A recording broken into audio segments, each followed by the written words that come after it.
Okay, welcome back to Swansea, where we have finished the Spire finally. So we've been battling the weather elements a little bit, but we made it. So the golden cock is on. Swansea's golden cock is fully restored with a nice gilded gold leaf.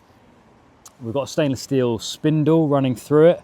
It's been TIG welded on thanks to MAP over in London. You guys did a fantastic job, so thank you for that. Then we've got it socketed into a further threaded bar here that's running down through the central mast.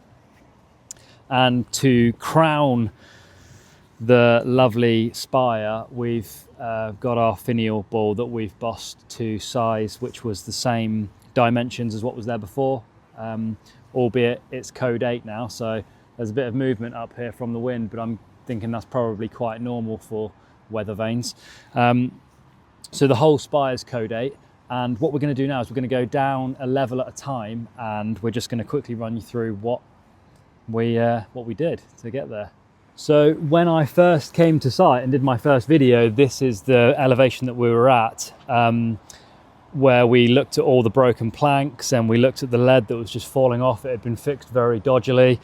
We know why. It was obviously repaired over the years. What we have now is obviously code 8. We've added some ornamentation in there purely because, well, why not really? It wasn't done to a specification that was actually working, so we've brought it back to a safe level with, you know, being code 8 now. So we thought, well, we've welt locked all the returns, and we've put this chevron pattern running through it as well, purely because we can, basically.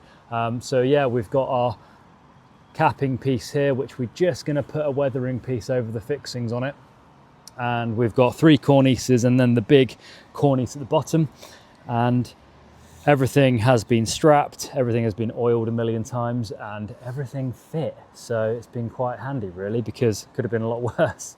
And this is the first level, so this was always that transition point where the Westmoreland slates on the tower met the spire at the top here. And what we've done is we've built out a much larger drip now with this cornice, with a large apron, so that in the future, when this roof gets done, because the nails are actually sick on the battens underneath, it's been galvanized nails, and there's obviously fixings into oak, and they've corroded because we're by the sea here. So when we come back to do this part of the roof, what we can do is we can just cut the welds open on the apron, flap it up, slate up much higher, and then put a much more standard size apron back in. So it'll end up looking probably even nicer actually when that part of the roof is completed. We've added ventilation here, and we took the opportunity to put these vents in and also start our chevron pattern. So we've got, it's kind of doubled up here so that the flashing runs true, and we've got stainless steel grills here. This has all been fabricated in our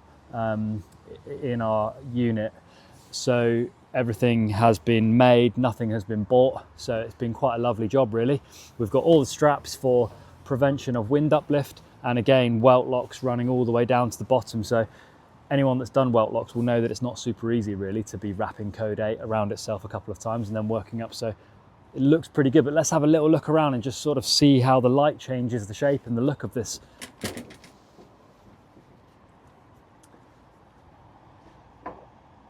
Yeah, it's we've just caught it in time, really. We've had quite a day, really. Luckily, Nathan's come in today and pulled it out the bag and done loads of welding snagging, so thanks to him. And Charlie spent the day doing all of the upturning here on this initial cornice, which again isn't really very easy with code 8, but we're there, we did it, and we have been benighted, which is always quite nice, really. But yeah, so thanks, Swansea, and we'll see you when we come back for the tower.